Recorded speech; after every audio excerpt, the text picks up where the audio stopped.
Lagi pula kita butuh Fadil dalam kondisi mental yang tenang sebelum masuk ke kandang macam nanti. Ya sudah, tapi tidak boleh lebih dari 10 menit ya. Kita tidak punya waktu yang banyak. Wah, terima kasih Pak.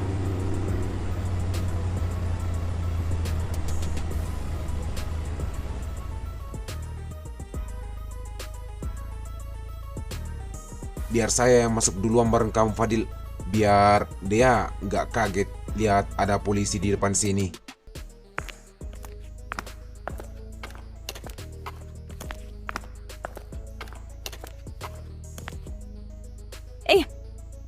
Mas Fadil, Bang Daus, kami itu mana saja?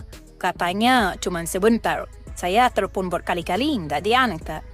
Bikin panik aja. Terus sekarang kok bisa kamu bareng Bang Daus? Maafin saya sayang. Saya tadi ada situasi darurat yang nggak bisa Mas jelasin lewat telepon. Tapi saya aman kok. Lihat sekarang saya nggak apa-apa kan.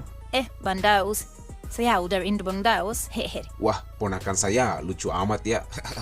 Tapi kok abang bisa di sini? Apa yang terjadi sebenarnya? Kalian berdua kurang bersamaan. Abang baru sampai dari bandara. Dengar deh, kami nggak punya banyak waktu. Fadil itu hebat. Dia sudah bantu polisi sejauh ini. Sekarang Pak Broto ternyata sudah ada di Jakarta. Dan kami harus segera bergerak supaya dia nggak lari lagi. Dia, kami harus pergi lagi sebentar. Kali ini bareng Bang Daus dan polisi. Saya harus tunjukin jalan ke tempat persembunyian Pak Broto. Kalau malam ini kita nggak beresin, kita bakal selamanya terjebak di sini dan nggak bisa pulang kampung. Waduh, tapi itu bahaya Mas. Kalau mereka punya senjata, gimana? Tenang deh ya, ada polisi di depan kok. Mereka profesional, abang janji. Abang akan jagain Fadil, suami kamu.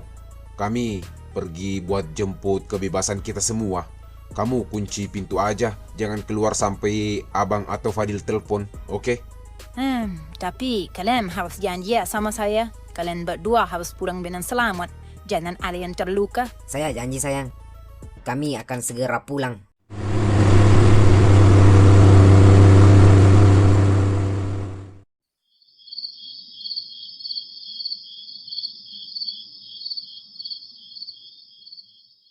Topik, kamu ngerasa aneh nggak sih? Ini sudah 2 hari, tapi batang hidung Pak Polisi sama Bang Daus nggak kelihatan sama sekali. Biasanya kan minimal mereka mampir ke warung depan buat nanya-nanya. Iya Cil, terakhir kita ketemu Bang Daus kan pas dia nyuruh kita kabur lewat jalur belakang gudang itu. Habis itu ya nggak ada kabar sama sekali. Saya penasaran banget, sumpah. Apa Pak Broto sudah ketangkep ya?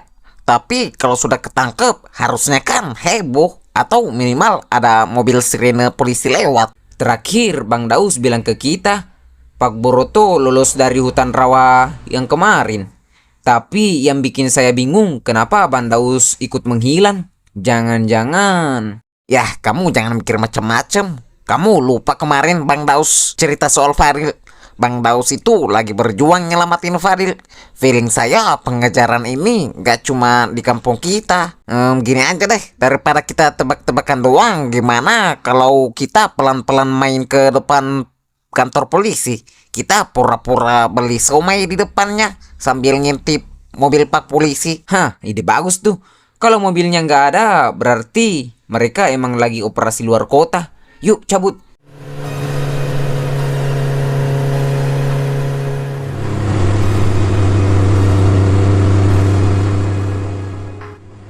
Nah, di sini posisinya.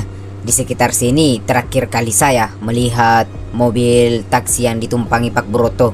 Tapi sekarang udah beneran bersih ya Fadil. Nggak ada tanda-tanda lampu mobil atau bekas sorot lampu lain di depan. Iya bang, pas saya keliling tadi sebelum jemput kalian, taksinya memang sudah keluar dari area ini. Makanya saya tebak Pak Broto pasti turun dan menetap di salah satu bangunan di dalam sini. Jalanan di depan ini cuma satu jalur saja atau ada percabangan lagi di dalam Fadil? Ada beberapa cabang kecil buat jalur motor petani pak. Tapi kalau buat ukuran mobil seperti taksi tadi, jalurnya pasti lurus mengikuti jalan utama ini sampai ke arah area yang agak luas di dalam. Nah, bagus. Kalau taksinya sudah keluar, artinya target kita sudah diturunkan dan sekarang posisinya menetap. Dia merasa tempat ini sudah aman karena Munira berhasil mengusir kita di rumah kampung Bandung. Fadil, kamu tetap perhatikan sekitar kita ya. Barangkali ada petunjuk yang kamu ingat. Siap Pak, saya ingat tikungan di depan sana ada pohon beringin. Kemungkinan ada rumah di balik area itu. Tuh ada orang di depan. Coba tanya dia aja. Oh iya, coba berhenti di sana.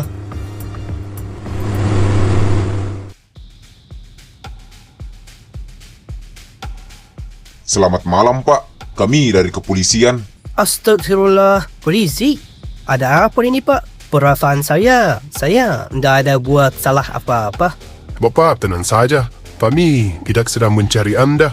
Kami sedang melacak keberadaan seorang pria parubaya pelarian dari daerah kami yang baru saja datang ke area ini sekitar 5 jam yang lalu menggunakan aksi bandara. Apa Bapak melihatnya? Taksi ya? Di sini emang sering ada taksi lewat Pak. Pak, jangan bohong. Ini urusan nyawa dan hukum negara.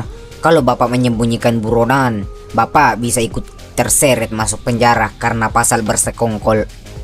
Jangan gitu Pak. Iya, tadi emang ada bapak-bapak tua yang datang naik taksi bandara. Dia bilang, dia mau nyewa tempat buat nyantai untuk masa pensiun. Pak Haji, itu di dalam.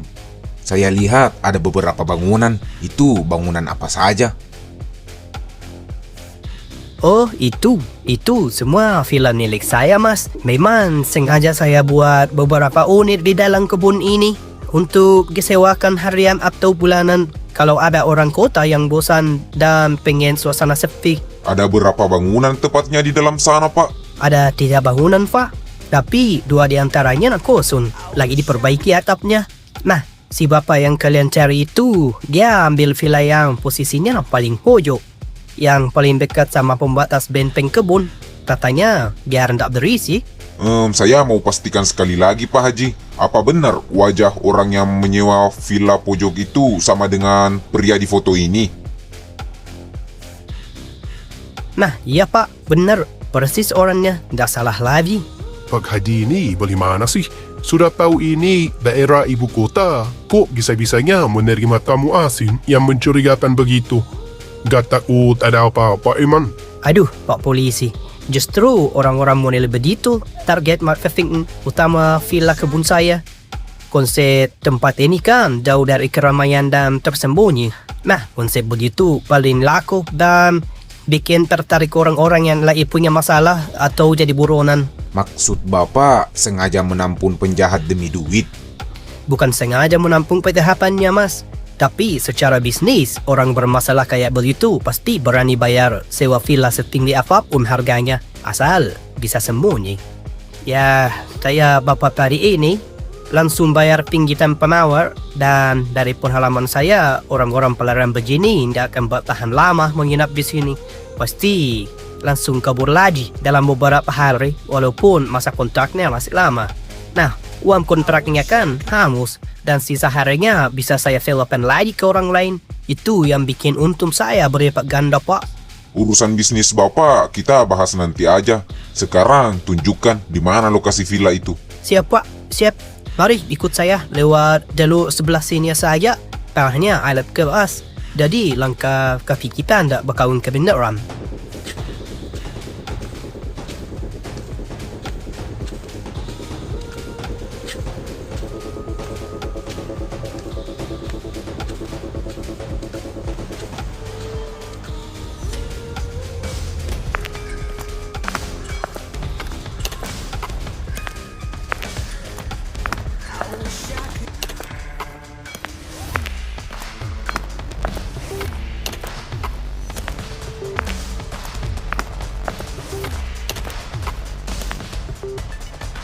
Selamat ulang tahun. Selamat ulang tahun. Selamat ulang tahun, Pak Broto. Angkatan. Hahaha. Lah, ada apa ini? Kok tiba-tiba kalian di sini? mau kabur kemana lagi? Ini sudah umurmu.